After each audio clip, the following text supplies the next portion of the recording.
Welcome to the Personal Finance for PhDs podcast, a higher education in personal finance. I'm your host, Dr. Emily Roberts. This is season 5, bonus episode 1, and it's a special one. We're doing a quick release on this because my guest and I are going to be discussing how our lives and our finances are doing during the current coronavirus crisis. So I have with me today Lourdes, and it's a really special one for me because she is actually working with me on producing the podcast. She's one of my virtual assistants. So Lourdes, welcome. Hi, Emily. Thanks for having me. I'm really excited to be on to sort of chat about what's going on and our circumstances. Yeah, we will be talking about how we're doing. I just so enjoyed listening to many other podcasters do these types of episodes. So I wanted to do one too, but I thought it would be more fun to do it with someone else, not by myself. And Lourdes volunteered. So super happy to have her on. So what we'll do first is just kind of introduce you to ourselves, revealing probably, a little more so than I normally do on the podcast, kind of what's going on behind the scenes. So I will go first with that. Basically, I am married. My husband's name is Kyle, and we have 2 daughters, ages 3 and 1. And we live in Seattle in an apartment. And our lifestyle is not glamorous in a normal situation, and it is super unglamorous right now when we are kind of under self-imposed isolation. So yeah, and my job is to run my business, Personal Finance for PhDs. So the podcast is one thing that I do, but I also travel and give speaking engagements. I also serve as a financial coach. I run communities. I create courses. So I'm sort of a hybrid professional public speaker and also online business owner. So I generally work part-time, and that is changing now, which we'll get into later. So I have my business. My husband works for a biotech startup. He works, normal 40 plus hour kind of week. So that's kind of the setup for our lives. Oh, and our daughters are in typically some degree of childcare and preschool, and I'll talk about how that's changed too a little later. How about you, Lourdes? Right. As Emily mentioned, my name's Lourdes Bobbio. I am currently a 5th-year grad student at Penn State University, so I live in State College. And I currently live by myself in a 1-bedroom apartment. I'm mainly an experimentalist, so these last couple of weeks of work from home have definitely been very different. And like Emily said, we'll go into a little more detail about how our lives have changed. But currently been doing the social distancing, working from home for the last couple of weeks. So life has definitely been very different from what it normally is as a grad student. Yeah, and I think I remember that you're in a relationship, right? Yeah, yep. My fiance currently lives in Chicago, so we've been doing long distance since August. So it's kind of it's somewhat the same, but also feels very different. And I think we'll talk about that a little bit later, just sort of in how we're coping with everything. But yeah. Yeah, I guess I'll just add in as far as like far-flung loved ones go. We don't live anywhere near either of our parents or immediate or extended families. We're sort of by ourselves family-wise in Seattle. It's a flight to get to anyone. So yeah, we won't be seeing anyone anytime soon. And we haven't seen any family members since I guess about, Christmas break kind of time frame. That was the last visit that we had. So yeah. Okay. What social distancing measures are currently in place for your city? Again, I'll answer this first. So Seattle, as I'm sure everyone is aware, was the earliest affected city in a large way in the U.S. And so we've been doing the social distancing thing for a little bit longer than some other cities. For me, right now, like we're recording this on, March 28th. So we're currently under what they're calling stay home, stay healthy. So the governor has said that everyone is supposed to stay home except for if you are working for an essential business. That business can be open and you can be there in person, like grocery stores, obviously medical facilities. And you can go out for essential activities, which is like going to the grocery store, going to your doctor. And we're also allowed to exercise outside, which is, I don't know, that's been really, really emphasized here because the Pacific Northwest, like people are all about being outside and hiking and cycling and doing all these things. So if we were told we couldn't exercise outside, there would be like a revolt probably. So we're allowed to do that. That's the current status. It's actually been interesting because Seattle has had this kind of slow ramp up to this point. Like I felt like especially in the first couple weeks of this, there was a new change coming out as to what we were supposed to be doing like every day or every couple of days. And as far as I remember, there's like a 14-point scale of like measures that the state of Washington can take, and we're on like point 13 of 14, the last one being, I think it's like law enforced, like it will be enforced that you can't leave except for essential activities, which we're not there yet. But anyway, that's where sort of Seattle and the state of Washington are. How about you in State College? So Pennsylvania has been kind of also, I think, obviously on a little bit of delayed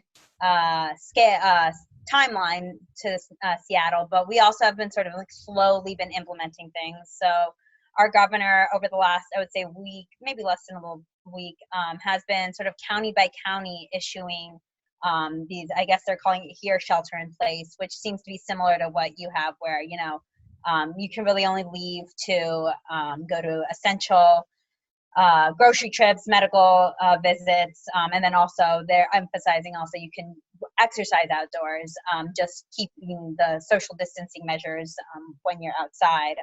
And we, as of I think tonight, actually, it's our county is being affected by that. So now the Center County, which is where State College is in, is now under the shelter in place. It's been like I said, county by county, kind of starting in the two ends of the state, Philly and Pittsburgh, east and west, and then kind of solely going inwards. I guess State College is one of the more densely populated counties in central Pennsylvania just because of the university.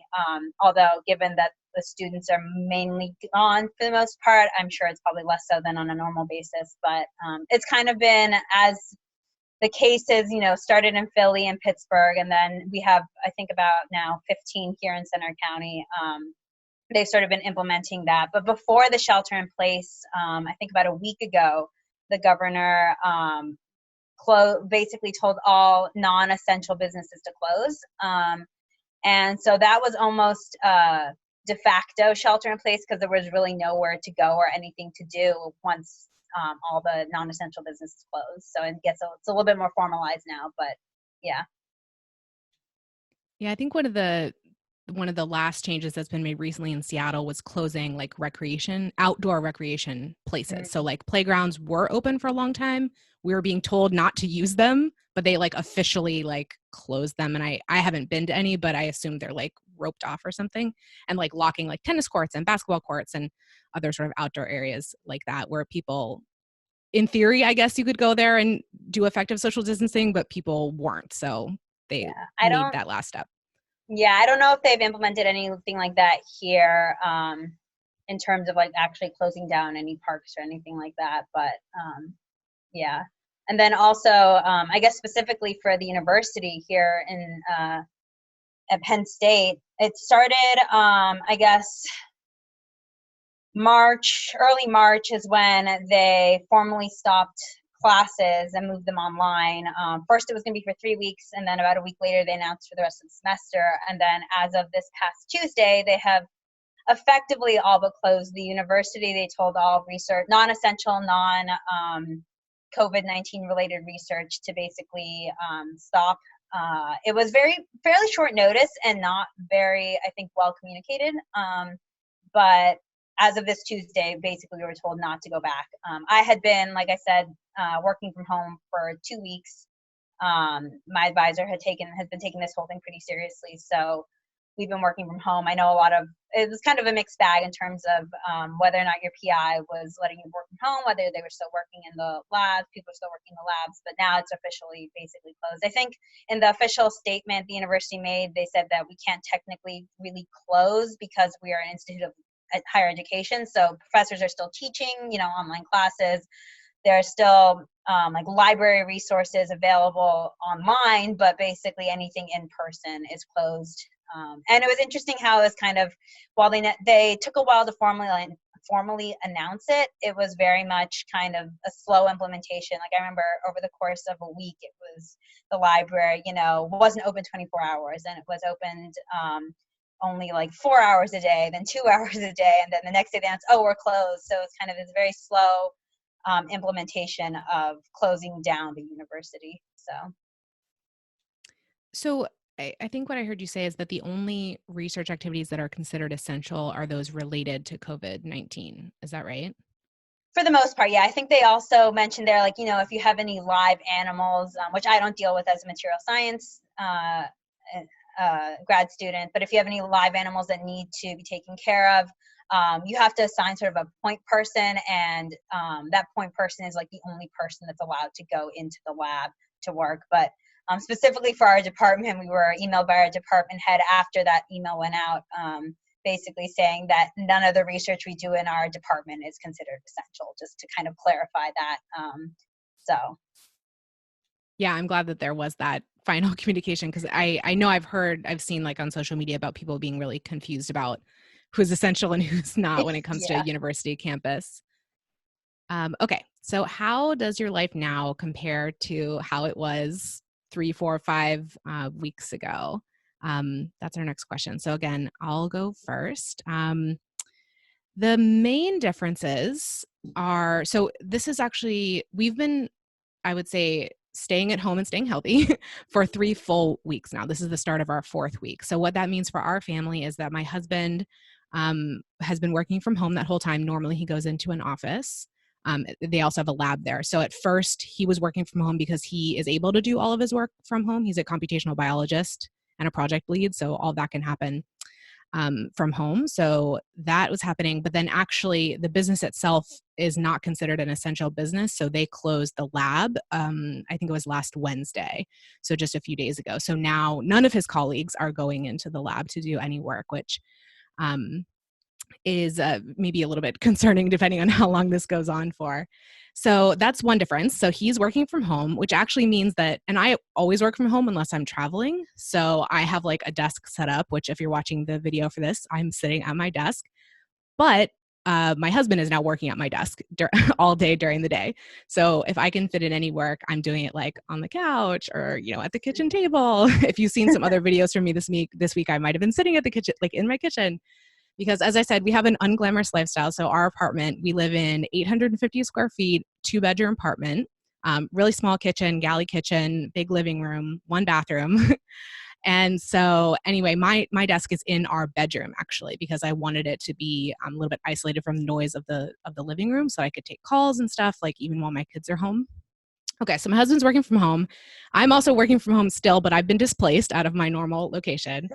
The other major change is that my kids are not going to preschool or daycare any longer. So that started again 3 weeks ago. I think it was like at the start of that week, one child's preschool was closed and the other ones was still open, but we just decided to keep both of them home because, at that time, these things weren't formally in place yet, but we were like, we know we're supposed to be social distancing. We know we're supposed to be just staying home and staying out of the way, basically. And we didn't need the childcare, right? Like it's great when I have childcare and time to work and so forth. But because I'm self-employed, I do have the flexibility to work less or work more. So we are on the working less side of that equation. So yeah, my kids are no longer in childcare. So I'm basically like stay-at-home mom plus running the business on the side instead of having a little bit more of a balance between those two things like I normally do. So that's a big difference. And then, of course, really the big changes are, my husband and I are sort of homebodies. So like whatever, we can't go out. We weren't doing like date nights out anyway. We didn't really get together with friends aside from seeing people with our kids. So the big change is that the children are super, super more isolated than they normally are. So not only are they losing out on preschool and childcare, but we can't, we no longer go on play dates like we used to very regularly. We don't go and see people at the parks and the playgrounds and so forth like we used to. So that is quite different. They're taking it better than I thought they would, but it's still starting to wear on everyone, I think. We're doing a lot more FaceTiming with, as I said, our far-flung relatives than we normally do. We would maybe talk to them, everyone like every other day. Now we're talking every day, maybe twice a day to everyone we can. Yeah, so I'm working a bit less, not dramatically, but somewhat less than I normally do. And I would just say the other major change is everything is just getting more like squeezed out. Like because we have so much more childcare to do between me and my husband, Our personal time is squeezed down. My work time is squeezed down. His is less negotiable, so that hasn't been as big of a change. So, yeah, I mean, I think it's the common complaint from people who have very young children who need constant supervision and care. Like, Yeah. how do you deal with that? They're not sleeping any more than they normally do, maybe even less because they're getting less exercise. So everything else is just getting squeezed out. Yeah. How are you Yeah. doing? Yeah. Yeah, I guess so. As like I mentioned before, I'm mainly an experimentalist. So this working from home has been kind of an interesting transition. I do have some amount of work that is like more computationally based. So that's what I've kind of been trying to work on while I've been working from home. I was kind of right as this started, was trying to get a sample fabricated offsite, but that's a little bit been put on hold since all of this started. I'm not really sure if the people that we were who were gonna fabricate my sample are still, like, if their lab is still open. It's based in, I think, Iowa, so I'm not really sure what's going on there, but that hasn't really been the focus of my communications with my advisor. Anything that's kind of like now just on the back burner. I'm just trying to figure out what we can do while I'm at home, because even if the sample was fabricated and sent to us, we really, like, now that the labs are closed, there's really not much I could do. So kind of trying to figure out how to do some work from home. It's kind of been right now almost writing a paper without actually having any of the data, just kind of doing a lot of the literature review, background stuff, doing some of the computational parts, kind of trying to build some of those skills. But I feel like depending on how long this goes, there's only so much I can do as an experimentalist working from home. So it'll be interesting to see, depending on how long this progresses. I mean, I think yesterday the university basically told all the faculty and staff to prepare to work from home for the rest of the semester, which our semester ends in the beginning of May. So that's at least another month and a half of working from home. So kind of taking it week by week. My advisor also has two young kids, 3 years old and 1 year old. So she is definitely, I think life has been kind of a little upside down in terms of that, but she's been very understanding. We have like still regular group meetings, just now virtually, but I think everyone's just kind of trying to transition to this work from home kind of lifestyle, as mainly I think our department's, primarily a lot of experimentalists. We do have some computational material scientists who, their work is a lot more easily translatable to working from home. But I guess in terms of more the social aspect of things, obviously as grad students, we do tend to like go out. I don't go out a whole lot. I'm naturally an introverted person. But obviously now we don't go out, but we have been trying to do a lot more like virtual stuff. So Zoom has become, I was making a joke the other day. I now like live in Zoom rather than like live in the real world. We've been doing, our department, like grad student organization, hosted a virtual happy hour earlier this week. My lab mates were pretty tight knit labs. So in addition to our like actual regularly scheduled group meetings, we've been trying to do like once a week, just kind of hanging out on Zoom, just talking, chatting. And it's funny because I was talking to my fiance and saying how I am a naturally introverted person, but I've kind of been jumping at the chance to just kind of chat with people, talk with people, now that I don't have that like physically on a day-to-day basis. I guess I never realized how much, you're sitting in an office, you're working with people, and you'll, take a little break, coffee break, chat for like 20 minutes or whatever, and then go back to work. And how much you kind of do that on a day-to-day basis, week to week. And it's something that I definitely miss, just having that kind of other people to be with. And especially since I live by myself, I really have not been physically interacting with anyone for about 2 weeks now. I went to the grocery store a couple days ago, and that was like the most physical interaction I'd had with other human beings for the last 2 weeks. So that's been definitely a big change. It's been a shift. And at the beginning, I didn't think it would bother me that much because I am introverted. And a lot of my hobbies that I like to do are very much home-based hobbies, but it's definitely, I've missed that kind of physical human person to person interaction. Yeah, I think this has pushed everyone to an extreme that probably no one is super comfortable with. Like you as a person who like lives alone, you're now basically not allowed to interact with anyone face to face, almost. And like I, as like a parent, have like way too much interaction with my immediate family now, and I need some space from them. And yeah, we're all, I think, a little bit happier sort of in the middle, whatever our preconceived notions were. But I have to tell you, so my work time is now squeezed into before my kids wake up, which is maybe an hour. Like I don't want to get up crazy early. I'm not a morning person. So maybe I get an hour in the morning. I get a little time while the younger one naps and the older one, we let her watch, TV on the iPad. So that's more than it was in the past, but that's another set of work time. And then if I have the energy, which I rarely do, I might work after they go to bed as well. So my work is like squeezed into these little segments, which isn't like that different from like a day when I don't have childcare, for example. My work would still be in those blocks, but it's just a much more exhausting day overall. So work is harder to get done. But anyway, I was going to say, so I also have been having a lot more Zoom calls recently, not actually so much for me, because again, I have other people around, I'm okay. But more for like, I want to be there for the people in my community, my podcast listeners, other people in my audience. Like I want to make myself available to them. The issue is that these have to happen in those like narrow working block times, because if my kids see that I'm on a call, they want to be in front of that camera. Like literally Thursday evening, I had a call with my membership group, the Wealthy PhD. We have a call every week. Usually I hire a babysitter during that time so the kids are away, and we're not allowing anyone in our house, so that's not happening right now. It's during my husband's work hours. So like literally both of them were sitting in my lap, like faces like up in the camera, like blocking me out.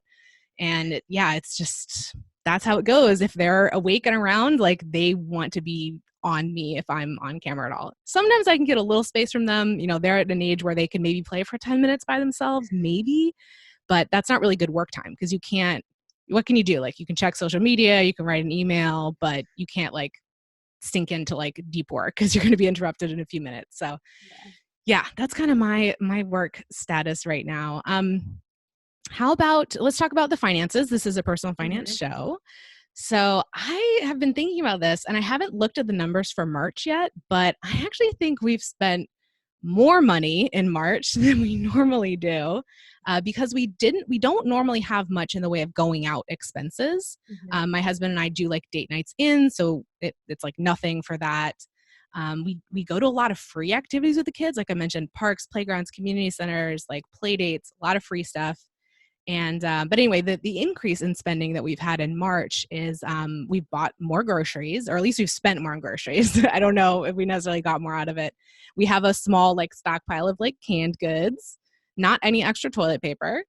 So we bought a little bit more grocery wise. The other thing is that my husband has been the one designated to do the grocery shopping. He's going about once per week. And I don't want to throw him under the bus, but he does kind of tend to overspend on groceries. So I think if I were doing the shopping, we would, be spending not quite so much. The groceries is a higher spending area, definitely in March. We'll see how that shakes out over time. Maybe as we eat down the canned goods, it'll even out. The other thing is that I normally also don't spend much money on like activities with the kids, like craft supplies, for example. I have bought some because now that they're home all the time, we need stuff to do together. Whereas I could before rely a lot on like the preschool and childcare to be, doing like really good, like hands-on activities with them.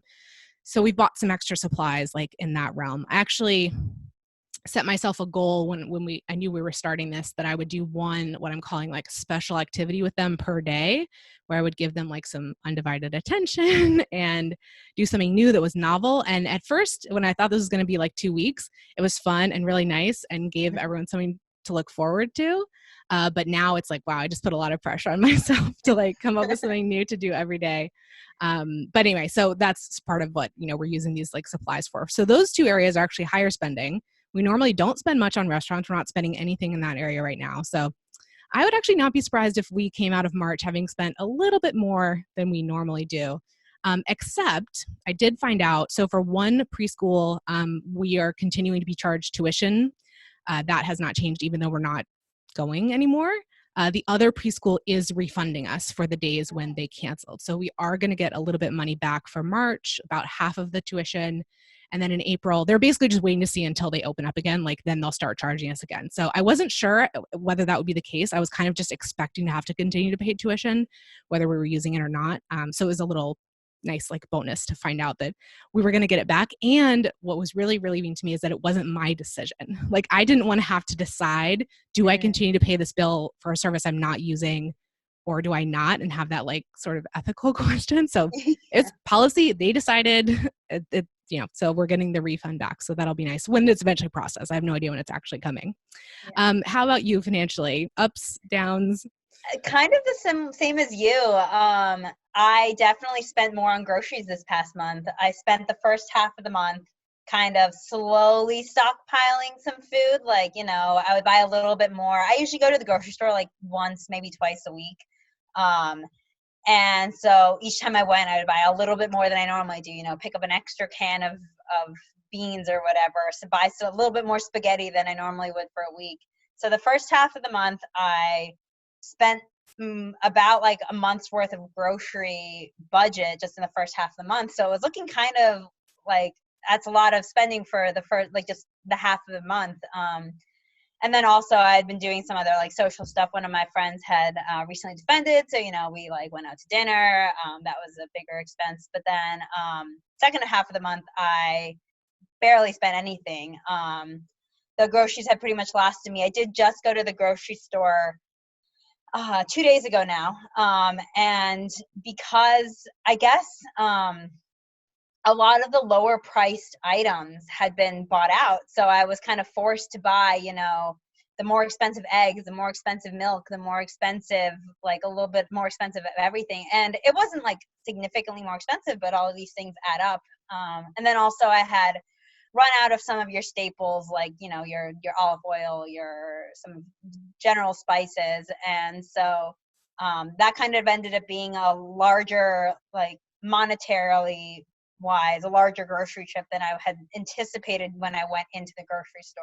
And it wasn't even able to get everything. They were still there was like no flour, and I wanted to buy some flour because I love to bake. But yeah, and then I guess I'm hoping that trip will last me, like the food from that trip will last me at least, a couple weeks into April. So then I won't have to go for another 2 weeks, just, to limit my interaction with other people and also try to see. So I guess I'll be interested to see at the end of April kind of how the finances end up shaking out for the like March and April combined, kind of, because I think it's almost kind of hard to tell because I do these smaller grocery trips. It feels almost painful to have to put so much money forward at once, even though I know psychologically, yes, this is my food for the next few weeks, but it just seems like so much more than what I usually spend at one time on food.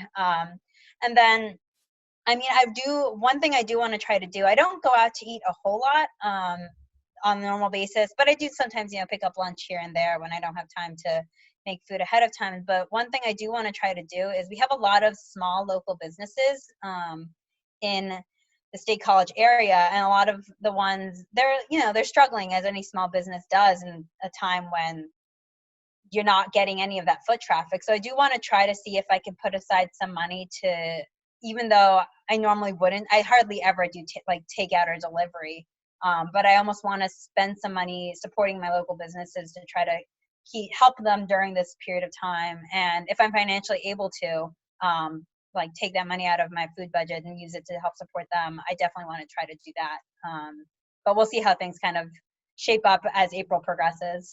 So.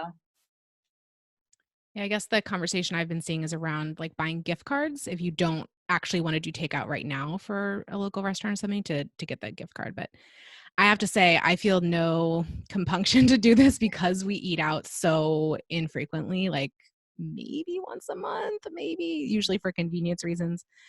So yeah, that's not on my agenda personally, Yeah. but I know it is for a lot of other people. Okay, so those are the finances. And so just how is it going for both of us, physically, mentally, emotionally, during this period? So for me, again, we've done this for 3 full weeks now. So week 1 was like freaking out, refreshing the news all the time, social media all the time. I actually added a new podcast to my rotation. So we have, out of our local like NPR station, they have a daily hour-long show of like local politics and other kinds of news, and it's just been coronavirus every single day. And then there was also, we had our Washington State primary since this actually started, so like that snuck in there too. But anyway, I used to only listen to that show for their Friday like week roundup. Now I'm listening every day because, like I said, some things were changing really quickly, and I wanted to hear like from that show, you know, because they interview like the governor and like the mayor and like other, you know, elected officials, like what the word is. um, so been listening to that more, definitely on social media, way more than I normally am. Especially in that first week, just like freaking out. Like, of course, I'm worried for not really that much for my family, because we were able to isolate ourselves pretty well, and we're all like young and like don't have pre-existing conditions. But of course, I'm concerned for the older and like less healthy people in my life. Um, so that was like week one. And then week two was actually pretty decent because our week two was like when the rest of the country was starting to shut down. So I was like, yes, like they're all doing it. Like we're all being more proactive. Like we're going to be okay. And so that week two was better. Like I got like my work was like better. I was just doing better emotionally. I was like working out, you know, actually more than I usually do because we would go out for walking with my children. Pushing a double stroller definitely counts as a workout. So we were doing some of that, which we normally like maybe go to a playground. It's a little bit less active for me. So week two was kind of a good week. And then week three was my kids' behavior, just either their behavior got worse or my tolerance got worse. But in any case, between the three of us, it was just like, you know, emotionally like a harder week to be parenting. Added into that, actually, we started potty training our younger daughter, which it's a good time for it, like really, because I was actually trying to think like, what week do I want to do this? Because I don't want to miss out one of these like great weeks in the summer when like the weather is wonderful. Like, so I was trying to decide, and I was like, well, okay, we have to stay inside anyway. It's a good week to potty train. And it's actually going really well, but that meant like staying inside more because she doesn't get to leave the house until she's like mastered certain skills. So a little bit less like sunlight this week for all of us. And anyway, and also that just takes a lot of attention. So it's just like harder. It's a more challenging week was week three. So I'm hoping for a better week in the upcoming week. I'm definitely, I'm still absorbing like more news than is typical for me, but it's definitely less than the first week. So I'm doing a little bit better on that front. Yeah. So I'm trying to do some of the things you're supposed to be doing, like getting exercise, getting outside when Seattle has sunshine, which is not every day, at this time of year. But I'm not like, I don't know, I kind of feel like I should be like meditating and just doing some more like good mental health stuff. My sleep hygiene is terrible right now. Yeah, so I definitely have some room for improvement. And especially given the last week with like my mood and like my reaction to my kids not being like the greatest, I think that's a front that I really need to improve on to like be a more patient parent because I'm going to be doing a lot of parenting time in the coming weeks. How about you? Like, how are you coping? Yeah, similar to you, I also, so my first week, I guess, was probably your second week, in terms of like actual calendar weeks. But yeah, my first week, I had Twitter up like all the time, just constantly seeing what was going on. Things seem to be changing so quickly, so just kind of always seeing what was going on. I generally listen to the New York Times, the Daily. I like subscribe to it on like, before I would listen to maybe like once a week if a particular episode seemed interesting. Now like every morning I have the Daily up and I listen to their half-hour episode. And then I also discovered this app that I guess aggregates local news in addition to like worldwide and national news, which I actually have been found really helpful just because I think it's when, you know, things are changing also on the local level that might not be applicable to the world, like the national level. And State College being such a small town, you're not going to hear of anything like on, you know, a more larger scale newspaper. Just getting that local news, seeing what was going on, was helpful. But, you know, the notifications pop up maybe once an hour of some new article. So yeah, a lot of news consumption, more so than I usually do. And then yeah, the first week in addition to that, I guess there was sort of a very novel aspect to working from home for me. I was like, oh, like this is so different. This is so new, a new change of pace. Like I felt like, a little bit less constrained I didn't have a commute that I had to worry about anymore, even though my commute's not very long. It's like a 15-minute walk, but one less thing, I could sleep in a little bit more. I didn't feel like I had to be at my desk by 9 a.m. and like worry about people judging me, even though none of my lab mates ever judge me. But, that internal feeling of judgment, if you're not, sitting at your desk working for the entire 8-hour day. I had a little bit more flexibility in my day. I could make my lunch at home. And there was a sort of novel aspect to the whole working from home thing. And then that definitely wore off this past week, which is my second week. It was a lot more just kind of like, okay, this is my new normal now. And I don't know how I feel about it. It was, I don't know, I guess I had this, like you, my sleep hygiene has not been great. I, in general, am not the best at having a good sleep routine and not the best sleeper. And I think just this kind of underlying anxiety about the whole situation has kind of definitely affected me this past week. And then also, I had a couple of trips planned next month and in May, and then just kind of, last week when all of this stuff, kind of all these shelter in places, everyone like flights getting canceled, that kind of solidified like, okay, that's not happening anymore. And just kind of reconciling that. My fiance had planned to visit me next month. That's not going to happen. I had planned to go visit my family for Easter. That's not going to happen anymore. So just kind of all of this kind of what seems to me very small in comparison to what's going on, very small things, small disappointments, small sadnesses, but like they have been impacting me. And like on one hand, I feel bad that like, oh, if this is the worst thing that's going to happen to me for this whole pandemic, like I am coming out of it pretty well off. But I guess just kind of reconciling that mentally, like, yeah, I'm allowed to be upset about these things. And then I guess going forward, like now just kind of more of, I guess if you're talking about the stages of grief, kind of that acceptance stage, like, okay, this is my new normal. Keep working on that. And then just trying to do this work from home thing, trying to keep up with people. I've been actually finding myself reaching out to people that I hadn't talked to in a while just to see how they're doing, and trying to stay social at a distance, that they're trying to emphasize that physical distance, not social distance. And similar to you, I've been seeing all these things about like mindfulness and meditation and, do exercise. All these like exercise yoga apps are free for the next month. And I want to try to do a little bit more of that. I'm a little shameful to say I'm not the best at, getting exercise in on a normal basis, but just trying to do that, I guess. I did a little bit of yoga earlier this week, just a little short session, and it felt so good. So just kind of trying to implement more of those things that I know will make me feel better, but take a little bit of a little hurdle to try to actually implement. So. Yeah, I have so as I said, I've been I was like not making working out a priority before this. Now it's become a little bit more of one. But as I said, kind of everything's my personal life is getting like squeezed out. Like it's like childcare, work, that's it. So like I had hopes at the start of this, like, oh, like this is a great time to like catch up with old friends. I'll have like these FaceTime calls with people. Of course, people started doing the like Zoom happy hour things.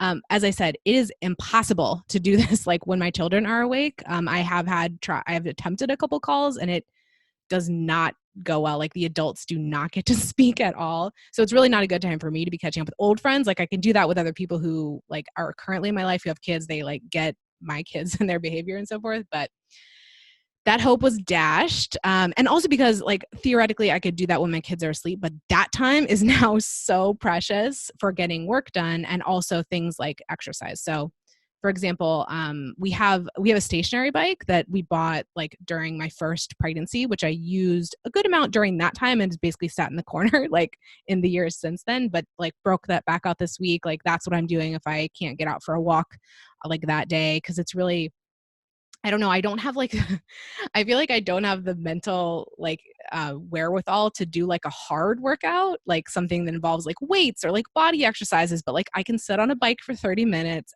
again, not like sprinting, like, slow, like steady state. So like I'm trying to be like, what's the easiest thing that I'm like willing to do and not super trying to like challenge myself. But yeah, all the personal time is just like squeezed out. It's really sad because I don't know. I guess when I was first reading, I think I read some blog post from a person, an American who's like in China currently, or at the time that I was reading this. So like she had been in quarantine for like a couple months or whatever, and she was talking about her experiences. And when I read that early on in this whole phase, I was like, oh, that sounds wonderful, like reading books and like cooking, and none of that can happen. I've not picked up a book. It's just, yeah, it's really, as I said, we're being pushed like to the extremes. Not too fun. Yeah, just kind of going off of that as someone, so I personally, on a non-pandemic period of time, I love to read, love to bake, do it all the time. And I just like, I don't know, it's just the last thing that's on my mind to do right now. I'm just trying to like, just kind of stay sane, try not to let the news get to me too much. And normally, I guess my normal coping habits, I kind of am like shying away from them and trying to find something else. But I do also, it's very weird also for the baking thing, because I know there's this right now, like lack of flour, a lack of ingredients. I just kind of almost want to save them, which is a kind of strange mentality. But, and then also just funny. When I bake, I normally bake and bring it to lab and bring it for people. And now I'm like, well, what am I going to do? Eat this whole cake by myself? Like I really shouldn't be eating a whole cake by myself. So that's also been a little like mental block in that kind of region. Like, yeah. Weirdly and totally conversely, I do not bake ever, and I have been baking the last few weeks because it's one of the like special activities I can do with my kids. It's actually a really good one because I stick them in their chairs and it takes like whatever, an hour or something to like get through, because everything takes so much longer when I'm like letting them hold the measuring spoon or whatever. So that's actually a really good activity for us. The downside to that is like, yeah, I'll allow them to have like, a bite of what did we make? We made like zucchini bread and cookies and stuff. But then like I'm like stress eating like all the rest of it. So it's a good activity in some ways and like not a good activity in other ways. It did not occur to me to try to ration flour. Yeah, I don't know. The baking is a really good activity for us. So I'm probably going to keep doing it, maybe only like once a week though. Yeah.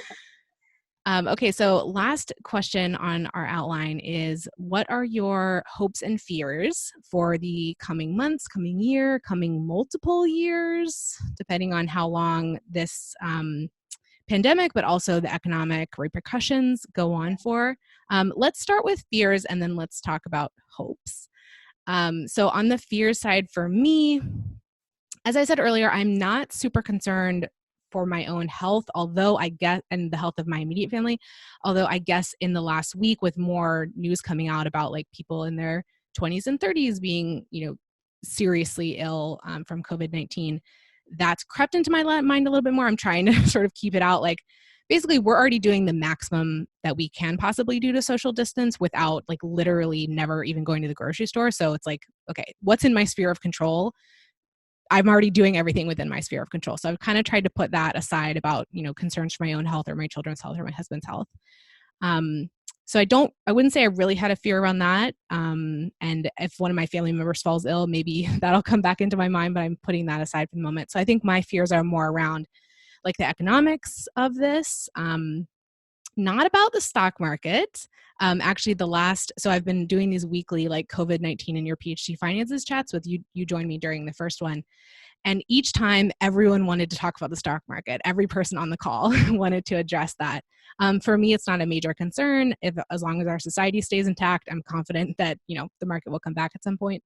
So my concerns are more for like me as an individual, like how will this affect my business? Because I serve universities and I serve graduate students and postdocs and other PhDs. So for instance, as a professional public speaker, if I cannot travel for some months or quite a long time, that will majorly cut into a major source of revenue for me. So thankfully, as I said, I'm sort of professional public speaker and online business owner. So I'm trying to pivot a little harder to doing more services remotely. So like, of course, I can deliver seminars, like I can do webinars, I can do that remotely. I can still basically provide all the services I was before. So yeah, I'm just trying to figure out like how to sort of shift things and still offer things, of course, of great value, but that can be done not in person. Even though it's so fun to visit in person, I don't know when I'll be able to do that again. So my fears are more like around that for my business. Like, how will this, it will be an overall downturn, or will I be able to execute a good pivot and find other revenue sources? Speaking of which, if anybody wants to work with me, despite what I said earlier, I will like make time for any, clients that I can gain during this time. So if you want to book me for a webinar, if you want to buy one of my products, if you want to coach with me, like I am available and we can set that up.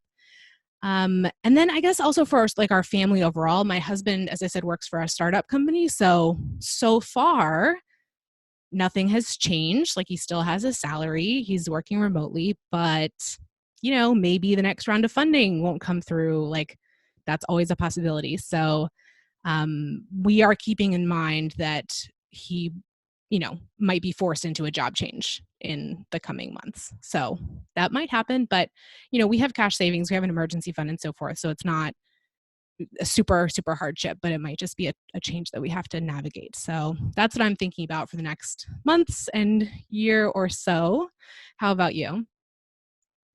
Yeah, mine is also a little bit less. So I was on that call where we did talk about sort of the stock market and investments. But I guess for me, since I know in my head, like it's going to be a long time until I retire, that I have a long period of time left in the market. So I'm not too worried about that.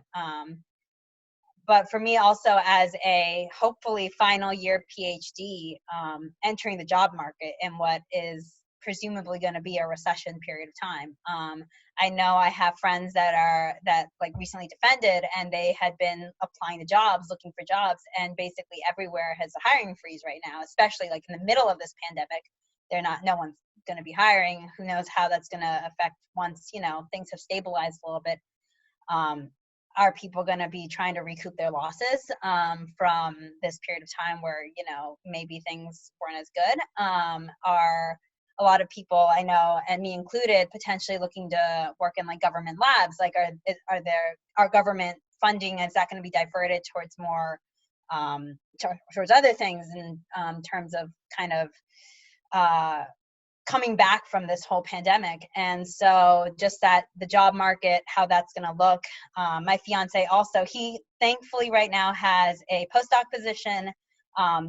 Technically his contract was going to end in August and he was looking to come back to the East Coast because we wanted to sort of, end the distance period of time.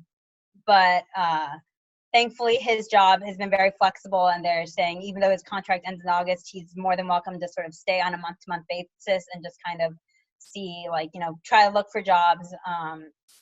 But he thankfully has some level of job security there. And then, I mean, for the time being, I'm still a grad student. As long as I'm still a grad student, I have that level of security, but kind of more of a future outlook of me finding a job, him finding a job in the same place in what's likely going to be a somewhat tough economy. So I think that's kind of the main worry or fear that I currently have in terms of like the financial aspect of this whole thing. So again, like you, health-wise, I'm a generally healthy mid-20s individual. I'm not too worried about my own health. State College is fairly isolated. We don't have too many cases around here, so I'm not worried about it spreading too much in my immediate area. So mainly financial, job fears, I suppose, for the future. And then how about on the hopes side of the equation? I guess I am hoping. So I graduated from college in 2007.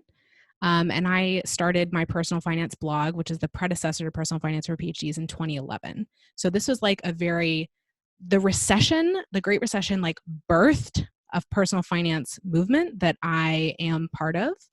And so I guess maybe the silver lining for another tough economic period is maybe people will be more interested in this material. So my hope is that, that I'll get more business out of this, I guess, and find more people to help, more people interested in, implementing the principles of personal finance to weather this challenge and future challenges. So that's maybe that will happen for the personal finance community overall. Another hope that I have is, I guess, sort of for our society is like a difference in our mode of work. So I've been working remotely / from home for like several years now. And I also have been trying to convince my husband for several years that he should work remotely. As I said, it is possible to do his job in terms of the mechanics of it completely remotely. He's always been resistant to it. So this is like a forced experimentation period for him working from home.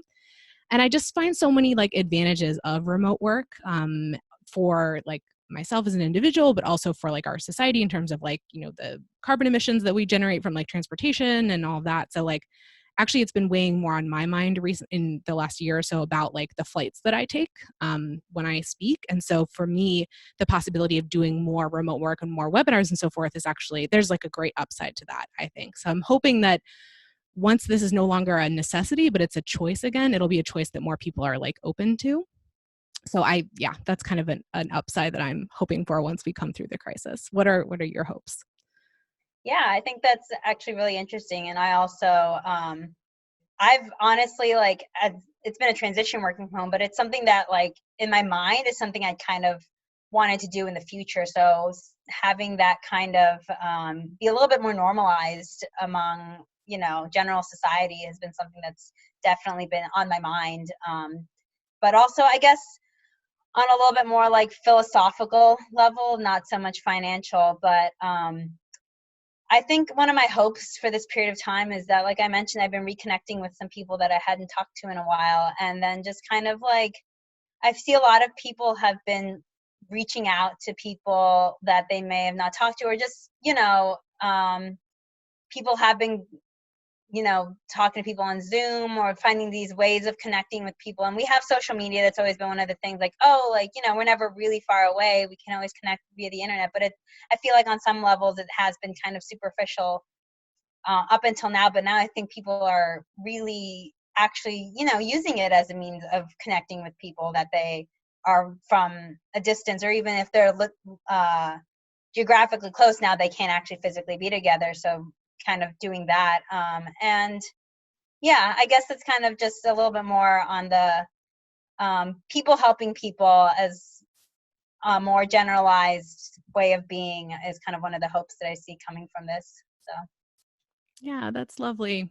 I wish I were participating in that more than I am. Okay, real final question is, Lourdes, if we check in again in a week or two to talk about all the differences that are going to happen in the next couple of weeks, I mean, hey, like we just heard in the last couple of days, Seattle may be making a little dent in our curve. So like maybe there's good news coming. Um, what is a goal that you have for the next week or two in terms of improving your overall current experience? I guess for me, one of the biggest goals is kind of coming up with a routine for my new normal. This seems like it's going to be, at least for the most part, at least another month or so, seeing as the university has told us that we're expected to work from home at least until the beginning of May. So just kind of coming up with a good routine, trying to figure out what works best in terms of supporting my own mental health, but also being productive, getting stuff done, and being able to communicate with my lab group, with my advisor during this period of time. It's definitely been a little bit of a transition, and just supporting my own physical health, mental health during this period of time. I think I haven't done the best job of it, just kind of stepping away a little bit from that news cycle, that never ending news cycle, and kind of letting myself step away from that for a little bit every day. I think I have the bad habit of being on my phone on Twitter right before bed, and just trying to stop that. And hopefully even after this whole thing passes, continue that, because that's something that I've always been bad at, and hopefully using this time as a period of time to implement some of those habits. Yeah, similarly, I want to two things specifically that I want to do. One is not fall asleep with a device right next to me. I have really, this is just like I said, my sleep hygiene is like so terrible. So I've been like watching like TV on my iPad like right before going to bed, and then I'll just like close my eyes and like let it keep playing and like fall asleep, like basically leaving television on in the room, which if I had one, maybe that's what I would be doing. Okay, I don't want to do that. If I can't fall asleep, if I've come to the point where I can't fall asleep without noise, I want to put on white noise instead of like a program and leave it like across the room. Which actually we just set up like this like sort of charging station. It's still in our bedroom, but it's at least like removed very well from the bed. So I want to leave everything, all devices over there. So that's one sleep hygiene goal every day for the next week. Go to sleep without a device playing a TV show and not with my phone next to me. And then the other one is to get some form of exercise every day. As I said, I'm doing better than I had been with that, but it's still not an everyday thing. And I want it to be an everyday thing, at least for the next week, see how I feel, see if I'm more patient with my kids, if overall like the mental health side of things is better. So those are my goals. So Lourdes, thank you so much for coming on with me. It was great to catch up with you. I hope people enjoyed this episode. Let us know. You can reach out to me on Twitter. My handle is PFFORPHDS. And Lourdes, how can people get in touch with you if they want to respond? Yeah, I'm also on Twitter. I am at unbound_books. And yeah, you can reach me there. All right. Sounds good. Bye. Thank you so much for having me, Emily. Bye.